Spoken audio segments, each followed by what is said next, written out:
Hey, what's going on, guys? My name is Aaron Matrano. I'm a chef based out of here in Los Angeles.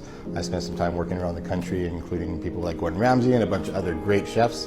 And today we're going to be making a Cavatelli dish with ricotta, basil, tomato, and red onion. Right.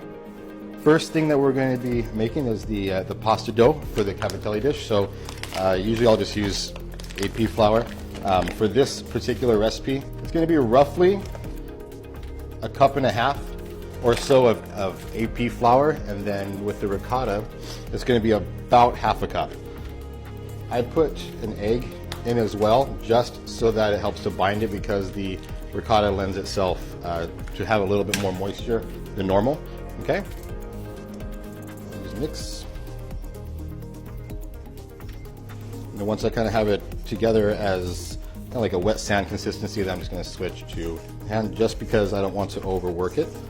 There'll be a tendency for you to want to add water or something. It's not going to look like it's moist enough, but just remember that the moisture hasn't completely distributed itself out throughout all your ingredients. It's going to be fine. You just have to let it rest. After I bring it together, what was left, and I'm just going to very, very lightly knead it. It doesn't look like it's going to be moist enough for what a traditional pasta dough is, but remember that the moisture hasn't distributed itself out evenly, so it's going to be fine once it rests, right? So for this dish, it's going to have tomato, garlic, red onion, basil, Parmesan, parsley, which is kind of the kind of ingredients you're going to find in any Italian dish you kind of go around. So what we're going to start with is the cherry tomatoes. You can use cherries, you can use Roma tomatoes, you can really use whatever you have available to you.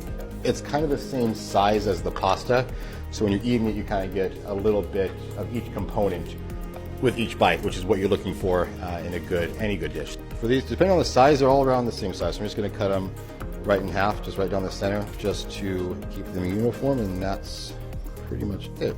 All right, next we're going to take the red onion, and then we want to keep everything kind of uniform as far as the size for each component, because if something's bigger or smaller than another, it's going to cook at different times. So to keep it uniform, just take the ends off down the center.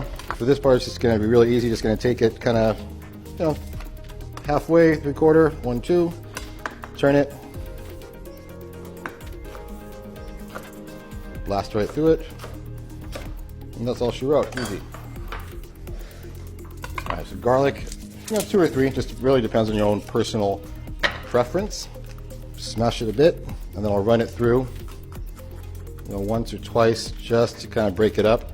And then I'm just going to take the flat side of the blade.